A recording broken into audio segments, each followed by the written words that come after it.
জামাল সাহেব, এটা একটু দেখে দেন না। আমি দেখবো, আমি দেখলে তো অফিসারই হয়ে যেতাম। না, অ্যাটলিস্ট ফরম্যাটটা তো আপনি বুঝতে পারবেন, একটু দেখেন না। ঠিক হ্যাঁ, আছে কিনা? সেটা ঠিক আছে।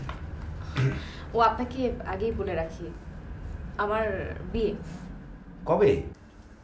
এই তো আগামী সপ্তাহে। শুনে খুব খুশি হলাম।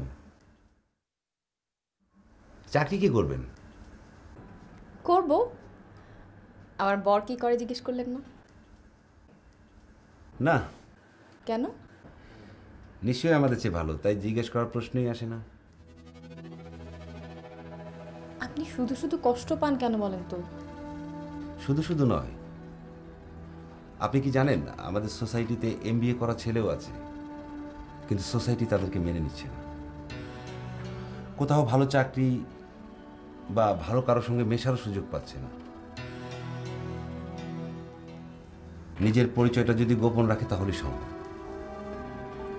কিন্তু সুইপার কি মানুষ না? আপনি ঠিকই বলেছেন, কিন্তু মানসিকতা তো আর একদিনে বদলে যাবে না। আমি কি পেরেছি?